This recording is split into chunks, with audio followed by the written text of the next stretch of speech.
Quick, who's your favorite YouTuber? Okay, you have an answer. Now, how many subscribers do they have? Well, my guess is quite a few, right?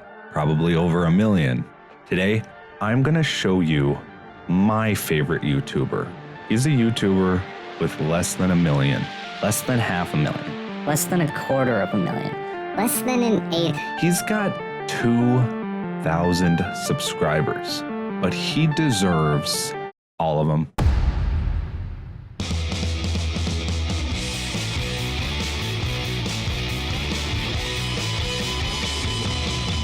You're watching Freezing Factor, a corner of the internet stuck in the past and dedicated to nostalgia nerds everywhere. Well, you know what they say. You can either have an active sex life or a complete North American Nintendo GameCube collection. I love you. Yes, that's right! Not only do we talk about the games, toys, tunes, and shows that you grew up with, but we are constantly in a state of crisis because we can't let go of the past and are stuck holding on to things that will never be the same again, and it's very unhealthy, says my psychiatrist. Oh my god, help me. You peaked in grade 5. The dictionary needed to invent a new word for how big of a loser you are. You loser. You know what that word was? Super loser. At least that's how it's spelt. It's pronounced bitch-ass. That's you. Wow, do you suck. The Freezing Factor Show, coming up next.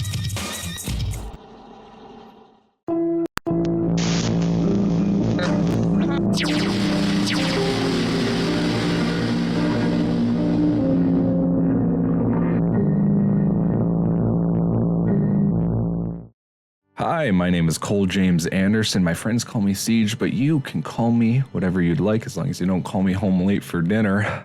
Welcome to my new series, Exploring Nostalgia. So, my favorite YouTuber happens to be someone that I actually know. And he is the best YouTuber to have ever done it. It's a shame because, well, life happens and he isn't honestly uploading anymore, which is a true tragedy because this guy's content was extremely quality. And when I say life gets in the way, I mean it. This guy's married now. He's got basically 2 full-time jobs, working in radio and also owning a game shop with some of his best friends.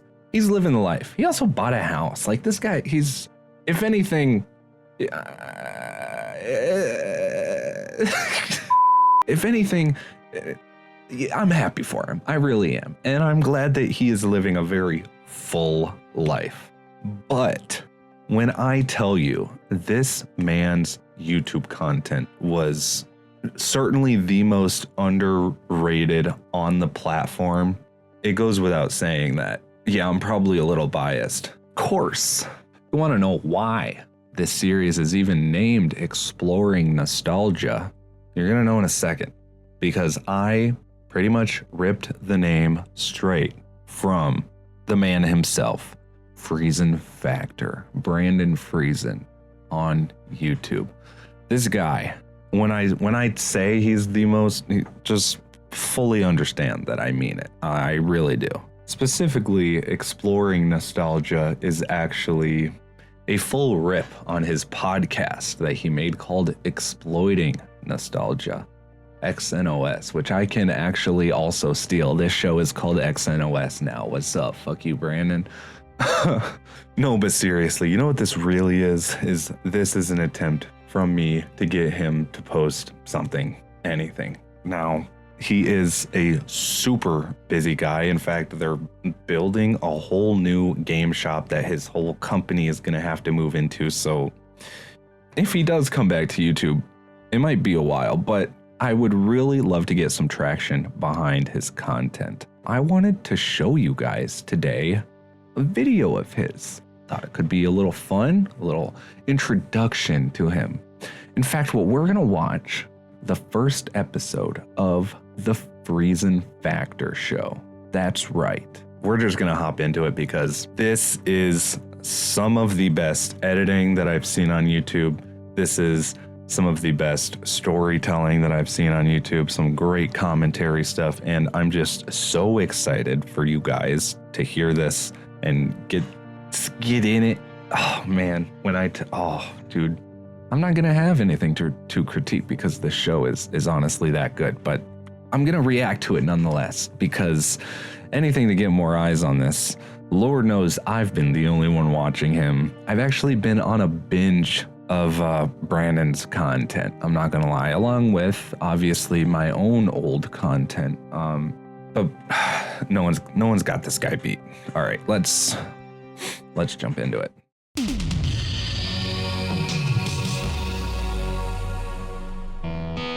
You know, what causes it is different for you than it is for me. But it makes us all feel the same way. That warm, familiar feeling that makes you yearn back for a time long past. Nostalgia is awesome.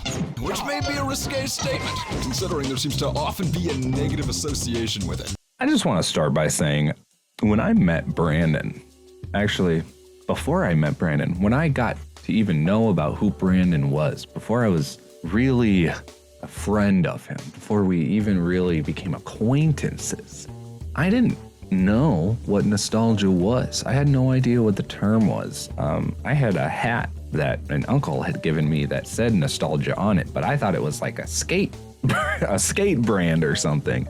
I didn't know what that was, and even when I learned the term, I didn't really understand it until, honestly, my very early 20s, 20, 21. And nostalgia is a nuanced subject. Which may be a risque statement, considering there seems to often be a negative association with it. I'm sure at one point or another you heard someone tell you, yeah, you're just blinded by nostalgia. Hell yeah, I am, and I'm thrilled about that. People are not kidding when they talk about how powerful it can be. What else can make an objectively bad movie? And I mean one that 99% of the population all agrees. It's a great film. Like, it's actually not, but nostalgia can be strong.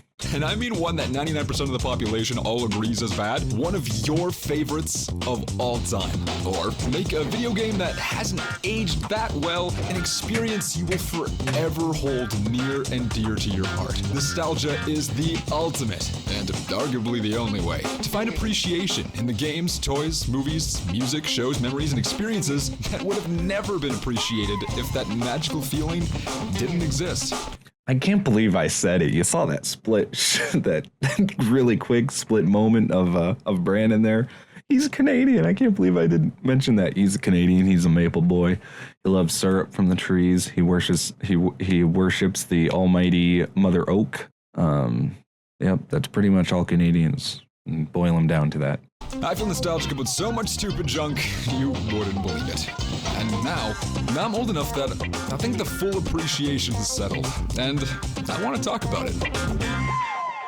So, fun fact, I spoke earlier about how Brandon does radio.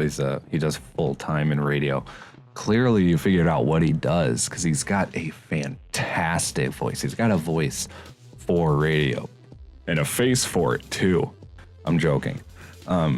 The first time that I saw or heard about, and my buddy Robert showed me one of his videos, I thought that he was doing like a voice. He was doing, "It's me, Brandon Friesen." Like, okay, I can't exactly do his, but you know what I mean? Like, it sounds like he's putting on a voice, right?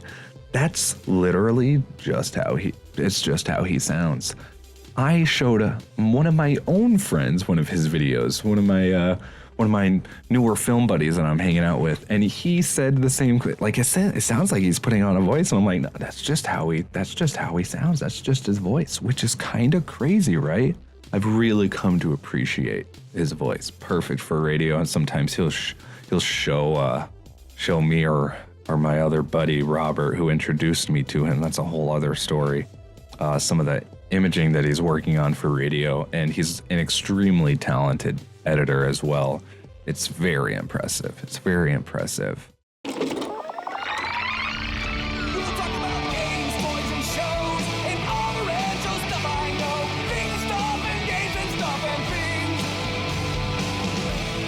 things. Did I mention stuff? It's the Reason Factor Show. Also, the branding on this guy's channel. Are you fucking kidding me? This guy's insane.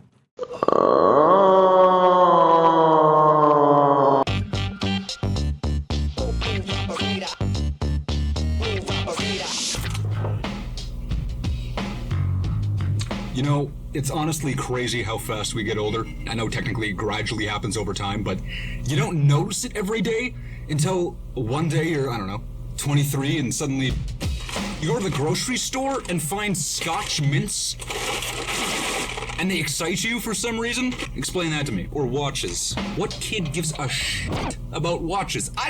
I gotta say, this is just crazy, and I think about this all the time, about how fast it really feels like time speeds up, and it's really just our perception of it.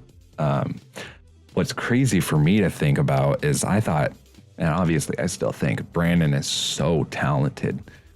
He made this video when he was 23. 5 years ago, I just turned 20, I think, 21, something like that.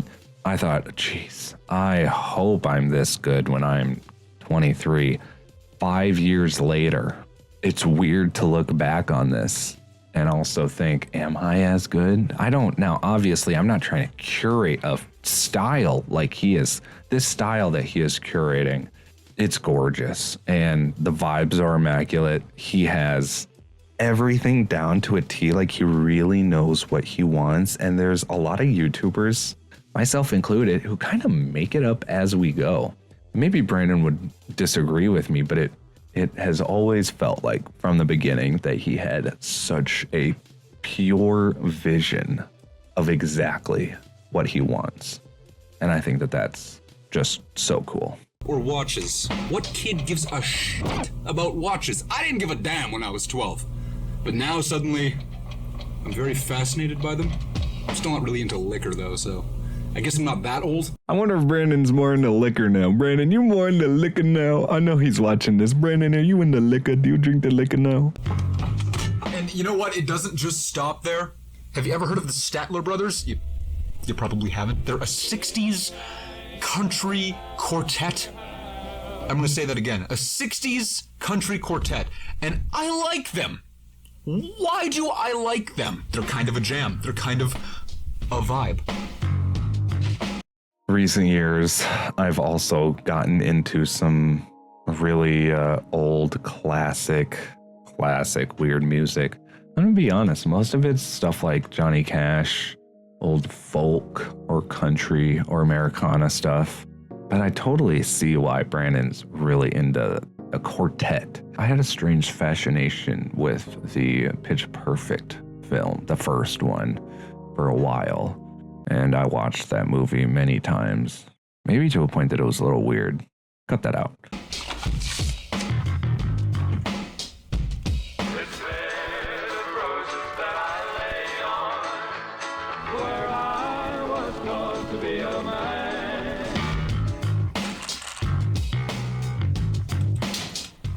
I mean, I guess it's true what they say. The older you get, the more you'll appreciate things that you never thought you'd appreciate. I mean, if you told me in middle school that I'd be listening to old country music from the 60s on vinyl in my basement alone, I would have cried. Which leads me to what I want to talk about today, which is nostalgia. Have you ever tried telling somebody a story about something you liked as a kid, a movie, a show, a game, anything really? You're trying to tell somebody about it, get them to appreciate it for what it was, but they just don't get it. Like, they just don't seem to understand why you're so into this thing. And God forbid they use the sentence, "Oh, you only like that because you're blinded by nostalgia." Shut the fuck up, maybe.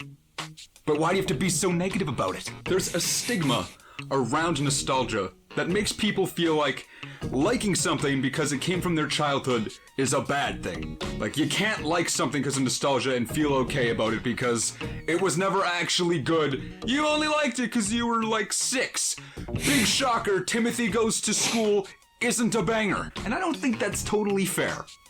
I think it's totally okay to like something because of nostalgia and appreciate it as that. Look, not every piece of media out there is this 5-star thing that can never be duplicated and was breaking boundaries and thinking outside the box for the time it came out. Like, that doesn't happen every day. It's just fun to look back at things that you loved as a kid and see how they hold up. Sometimes they do. They hold up extremely well.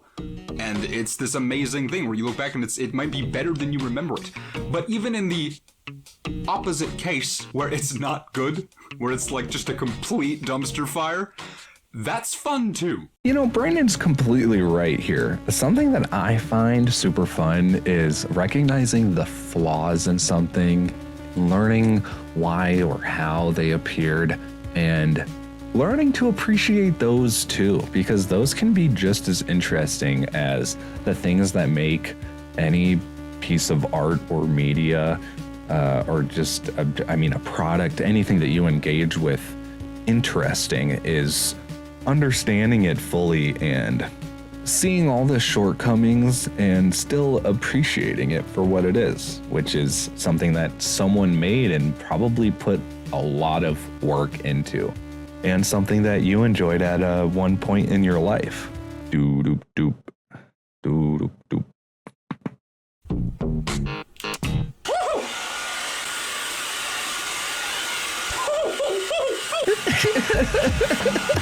This part always the kills me. dryer in this house does not dry anything adequately at all. Forget adequately, it doesn't dry anything, period. You can put your clothes in 3 times. 3 times I tried to dry this shirt and this pair of jeans, but they just don't dry. It's horrible. Have you ever put on a pair of wet jeans with a damp t-shirt? It is a horrible experience. Come on, cord. Oh yeah, baby. That's the stuff. Oh no. I'm sorry, that had nothing to do with anything. It still kills me. The hoo is he like? There are 2 big reasons why I love nostalgia as much as I do. Number 1, it is just fun. To look back at the things you grew up with, it fills you with that feeling on the inside that nothing else gives you. And it's a good time. Yep. He's right, and that's why we've been doing that on this channel.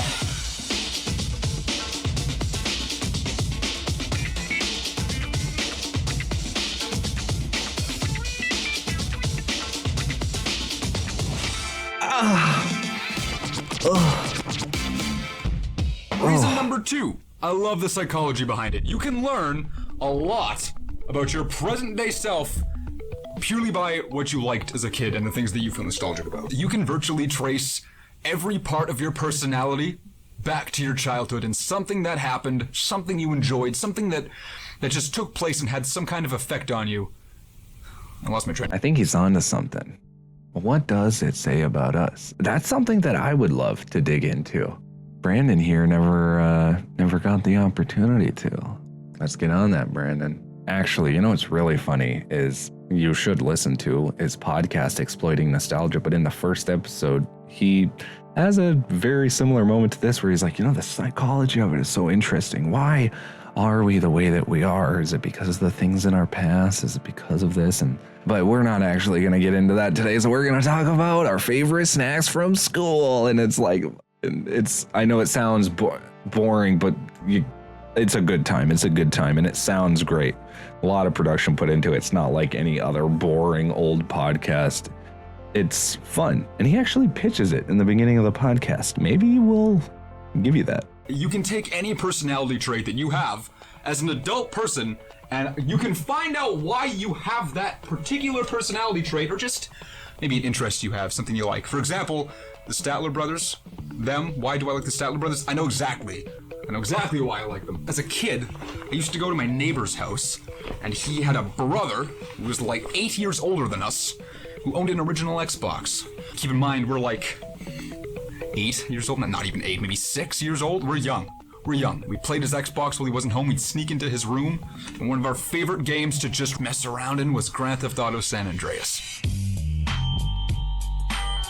Of course, played this a ton in my childhood as well. We didn't care about the missions or the story. I don't even think we knew there were missions or a story. We just thought it was a big sandbox that you could run around in and drive cars and just have a great time exploring your imagination. We would go to the countryside outside of the main Los Santos city. If you played the game, I assume you know what I'm talking about. Find like a pickup truck and then just drive through the countryside because we thought it felt kind of scenic.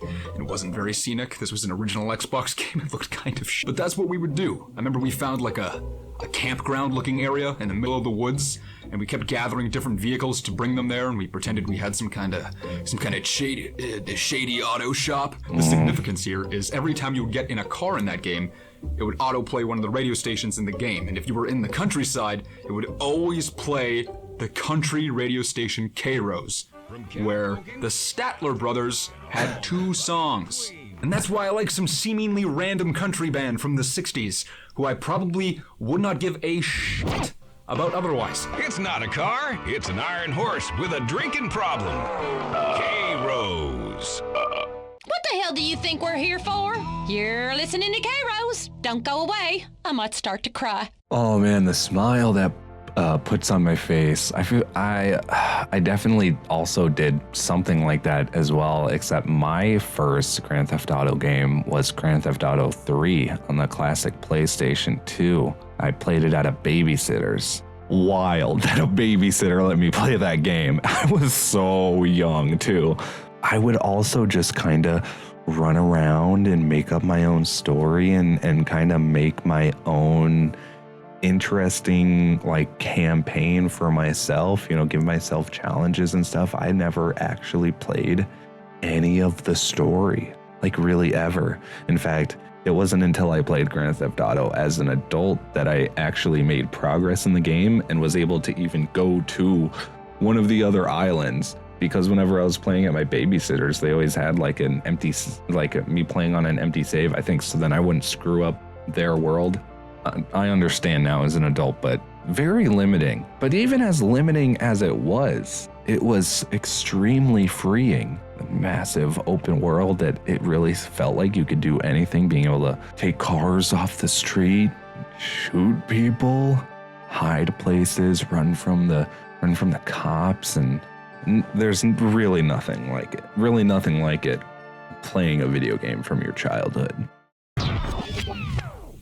And that's just a shallow example of what I'm talking about. So much of who you are was manufactured by the decisions and actions you made when you were a kid. It gets deep, too. It goes farther than just, why do I like Mario games as an adult? Oh, I liked Mario games as a kid. No, if you want to know some of the, deep-seated issues that you have, maybe why you're such an introvert, why you don't like people, why you have daddy issues, any sort of mental issue you may have, childhood. The psychology is fascinating, and I want to look more into it. I want to understand why I like all the things I like, why I am the way that I am, why I have the shortcomings that I have. There are things that I find difficult as an adult that other people do with relative ease, like it's no big deal, because it was ingrained in their brain when they were younger, and I just didn't have those things. It should be everyone's goal to constantly be improving. And I feel like over the past few years, I've just been sitting around in my basement